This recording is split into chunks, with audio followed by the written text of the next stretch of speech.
और चलिए अब रुक करते हैं न्यूज ब्लास्ट खबरों का। अहमदाबाद में खुद के राष्ट्रीय अध्यक्ष बनने के सवाल पर सीएम गहलोत ने कहा, मैं तो मीडिया वालों से कई महीनों से सुन रहा हूं। मीडिया वालों के दिमाग में कहां से बातें आती हैं। हाईकमान द्वारा दी गई गुजरात में सीनियर ऑब्जर्वर की भूमिका निभा रहा हूं। मुख्यमंत्री के रूप में रात दिन एक दम काम कर रहा हूं, क्योंकि राजस्थान में सरकार बने ये हमारा ध्येय है। बस ये मैं जानता हूं, बाकी मुझे नहीं मालूम है। तो सीएम अशोक गहलोत ने ये कहा। प्रेस कॉन्फ्रेंस कर रहे थे अहमदाबाद में और उस दौरान जब सवाल पूछा गया तो उन्होंने कहा खुद के राष्ट्रीय अध्यक्ष बनने पर कि मैं तो मीडिया वालों से कई महीनों से ये सुन रहा हूं। मीडिया वालों के दिमाग में कहां से बातें आती हैं। हाईकमान द्वारा दी गई गुजरात में सीनियर ऑब्जर्वर की भूमिका को निभा रहा हूं। मुख्यमंत्री के रूप में रात दिन एक करके काम कर रहा हूं, क्योंकि राजस्थान में सरकार बनी ये हमारा ध्येय है। बस मैं ये जानता हूं, बाकी मुझे कुछ नहीं मालूम।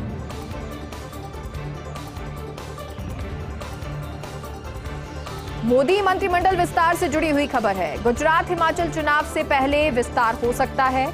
2024 चुनाव से पहले आखिरी विस्तार माना जा सकता है। प्रदर्शन में पिछड़ी मंत्रियों की छुट्टी हो सकती है, तो कुछ मंत्रियों के मंत्रालय बदले जा सकते हैं।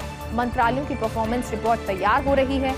सूत्रों के मुताबिक पीएमओ की निगरानी में ये काम हो रहा है। आरसीपी सिंह नकवी के इस्तीफे के बाद 2 कैबिनेट मंत्रियों के पद खाली चल रहे हैं। शिंदे गुट से 2 मंत्री बनाए जा सकते हैं और हो सकता है कि शिंदे गुट से हो, क्योंकि मंत्रिमंडल विस्तार से जुड़ी हुई ये खबर आपको बता रहे हैं। मोदी मंत्रिमंडल विस्तार, गुजरात हिमाचल चुनाव से पहले ये विस्तार हो सकता है। 2024 चुनाव से पहले आखिरी विस्तार माना जा सकता है। प्रदर्शन में पिछड़े मंत्रियों की छुट्टी हो सकती है। कुछ मंत्रियों के बदले जाएंगे मंत्रालय, तो मंत्रालयों की परफॉर्मेंस रिपोर्ट तैयार हो रही है।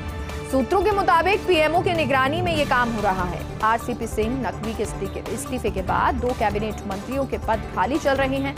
शिंदे गुट से 2 मंत्री ऐसे में बनाए जा सकते हैं।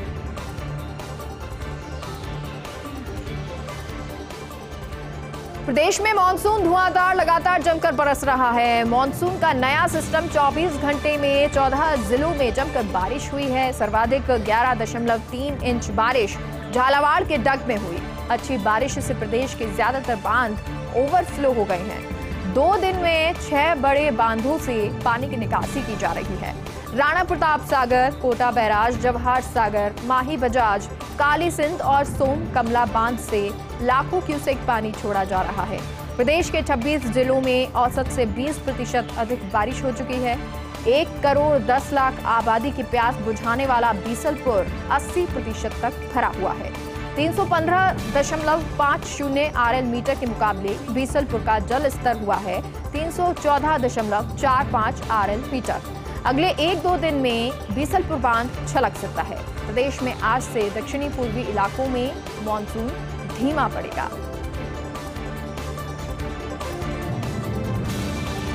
जल्द खत्म होगा 4 राज्यों के राज्यपालों का टर्म। यूपी, बंगाल सहित 4 राज्यों को नए राज्यपाल मिलेंगे। नए नामों पर मंथन शुरू हो चुका है और जल्द ही गृह मंत्रालय राष्ट्रपति को नामों की अनुशंसा करेगा। यूपी राज्यपाल आनंदीबेन पटेल, असम के जगदीश मुखी, अरुणाचल के बीडी मिश्र का कार्यकाल 10 अक्टूबर को पूरा हो रहा है। पश्चिम बंगाल के राज्यपाल की भी नियुक्ति होनी है। बंगाल में फिलहाल गणेशनन संभाल रहे हैं अतिरिक्त प्रभार। तो ये जो प्रभार है अब आगे भी दिए जाएंगे, क्योंकि आने वाले समय में 4 राज्यों के राज्यपालों का टर्म खत्म हो रहा है। यूपी, बंगाल सहित 4 राज्यों को नए राज्यपाल मिलेंगे। नए नामों पर मंथन शुरू हो चुका है। जल्द ही गृह मंत्रालय राष्ट्रपति को नामों की अनुशंसा करेगा। यूपी राज्यपाल आनंदीबेन पटेल, असम के जगदीश मुखी, अरुणाचल के बीडी मिश्र का कार्यकाल 10 अक्टूबर को पूरा हो रहा है। तो पश्चिम बंगाल के राज्यपाल की भी नियुक्ति होनी बाकी है। बंगाल में फिलहाल गणेशन संभाल रहे हैं अतिरिक्त प्रभार। देश में मानसून का रिपोर्ट कार्ड। देश में कई जगह झमाझम बारिश, कई राज्यों में तरसा रहे बादल। दक्षिणी पश्चिमी में मानसून आए बीत चुके हैं 3 महीने और अब तक देश में औसत से 9% अधिक बारिश हो चुकी है। हालांकि 9 राज्यों में सामान्य से 45% कम बारिश। यूपी, बंगाल, बिहार, झारखंड में सूखे जैसी स्थिति है। एमपी, राजस्थान समेत 9 राज्यों में सामान्य से 67% ज्यादा बारिश हुई है। तो कई ऐसे जगह हैं जहां पर बहुत ज्यादा बारिश भी हो गई है। ये पूरा आपको देश का मॉनसून रिपोर्ट कार्ड बता रहे हैं। देश में कई जगह पर झमाझम, कई राज्यों में बादल बरसा रहे हैं, तरसा रहे हैं और कहीं पर बरस रहे हैं। दक्षिण पश्चिम में मॉनसून को आए हुए 3 महीने बीत चुके हैं और अब तक देश में हो चुकी है औसत से 9% अधिक बारिश। हालांकि 9 राज्यों में सामान्य से 45% कम बारिश हुई है।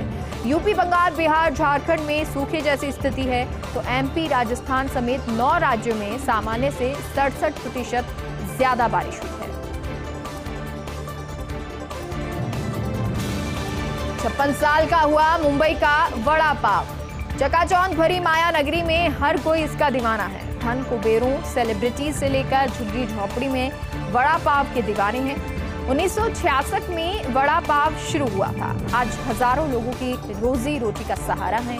मुंबई के स्ट्रीट से लेकर 5 स्टार होटलों में वड़ा पाव बिकता है। बॉम्बे बर्गर के नाम से लंदन, दुबई में ये वड़ा पाव बिकता है। तो ये वड़ा पाव जिसके दीवारे बहुत सारे हैं और 56 साल का ये मुंबई का वड़ा पाव हो चुका है। चकाचौंध भरी माया नगरी में हर कोई इसका दीवाना। धन कुबेरों, सेलिब्रिटी से लेकर झुग्गी झोपड़ी में वड़ा पाव के दीवाने रहते हैं। 1966 में इसकी शुरुआत हुई थी और आज हजारों लोगों की रोजी रोटी का भी ये सहारा बना हुआ है। मुंबई के स्ट्रीट से लेकर 5 स्टार होटल्स में ये वड़ा पाव बिकता है। बॉम्बे बर्गर के नाम से लंदन, दुबई में ये वड़ा पाव वहां पर भी बिकता है। संसद की स्थायी समिति के सामने टेक कंपनियों की पेशी। एप्पल, अमेजन समेत 7 दिग्गज टेक कंपनियों के प्रतिनिधि पेश हुए। जयंत सिन्हा की अध्यक्षता वाली वित्त संबंधित समिति ने सवाल किया, उनके हाईटेक कामकाज के तरीकों से छोटे कंपनियों को नुकसान हो रहा है।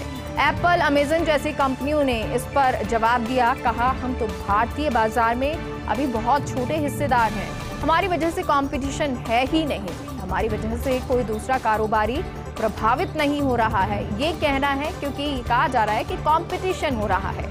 संसद की स्थायी समिति के सामने टेक कंपनियों की ये पेशी हुई। एप्पल, अमेजन समेत 7 दिग्गज टेक कंपनियों के प्रतिनिधि पेश हुए। जयंत सिन्हा की अध्यक्षता वाली वित्त संबंधित समिति ने सवाल किया, उनके हाईटेक कामकाज के तरीकों से छोटे कंपनियों को नुकसान हो रहा है। तो ऐसे में कहा एप्पल, अमेजन जैसी कंपनियों ने कि हम तो भारतीय बाजार में अभी बहुत छोटे हिस्सेदार हैं, हमारी वजह से कंपटीशन है ही नहीं, हमारी वजह से कोई दूसरा कारोबारी प्रभावित नहीं हो रहा।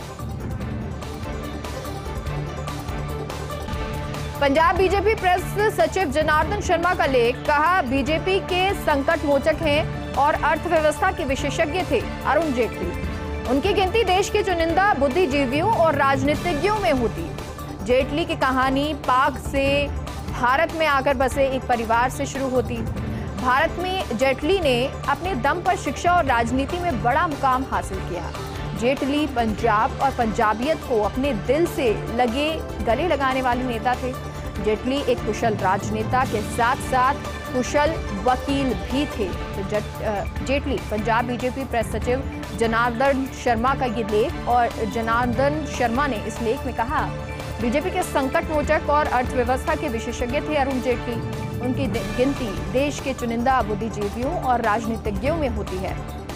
जेटली की कहानी पाक से भारत आकर बसे एक परिवार से शुरू होती है। भारत में जेटली ने अपने दम पर शिक्षा और राजनीति में बड़ा मुकाम हासिल किया। जेटली पंजाब और पंजाबियत को अपने दिल से गले लगाने वाले नेता थे। जेटली एक कुशल राजनेता के साथ साथ कुशल वकील भी थे।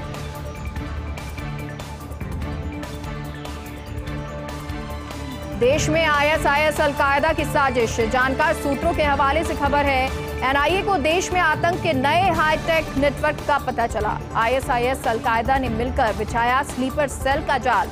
इस नेटवर्क से जुड़े जब भी बात करें उससे पहले डेवलप करते हैं मोबाइल ऐप, बात खत्म होते ही ऐप को नष्ट कर देते हैं और इसीलिए इन्हें ट्रेस करना बड़ी चुनौती बन गई है।